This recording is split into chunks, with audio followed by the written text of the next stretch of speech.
peuvent paraître fastidieux et vains. Alors, une association a eu une idée originale, les ateliers de l'avenir. Le principe est simple, les jeunes se projettent dans la vie professionnelle en goûtant à des métiers très différents grâce à la participation de professionnels.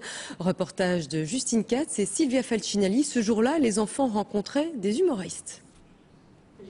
Ce n'est pas vraiment un cours comme les autres. Si ces enfants sont à l'école ce samedi-là, c'est pour apprendre à faire des blagues.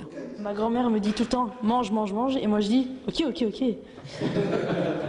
J'ai des oiseaux, mais ils ne savent pas bien voler. J'ai une prof qui est si fort grosse et que tout le monde l'appelle le bus 59. Inventer des blagues, se lâcher face au public, improviser, tout ça sous l'œil attentif et bienveillant de vrais professionnels de la scène. Dans le fond de la classe, les humoristes Cody et Alex Vizorek.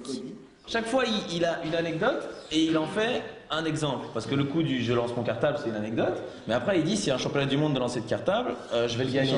Essaye de nous donner un chiffre. Genre, la dernière fois, tu as lancé 32 mètres. Quoi.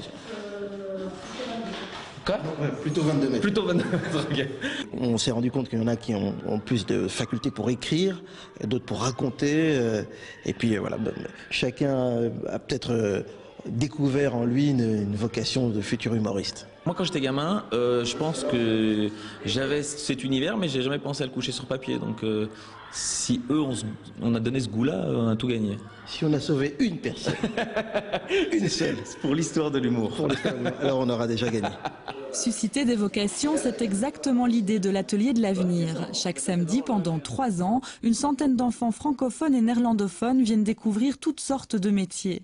Médecine, assurance, police, justice et on en passe. L'idée, c'est d'ouvrir leurs horizons. On veut inspirer ces enfants pour plus tard, car tout le monde dit toujours à un enfant « il faut faire de ton mieux à l'école pour plus tard ».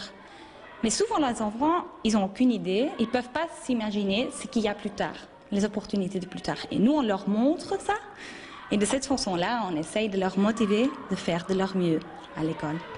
Les enfants découvrent la société qui les entoure, apprennent à mieux se connaître. Et pour plus tard, certains ont déjà leur petite idée. Je ne suis pas encore sûre, mais j'ai bien aimé le journalisme, les pompiers et les finances. Journaliste, je crois, peut-être. Moi, c'était la construction que j'ai vraiment aimé parce que plus tard, si je peux, je vais devenir ouvrier.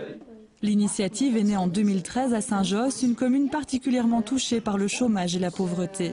Dans le futur, la SBL espère grandir et toucher de plus en plus d'enfants bruxellois.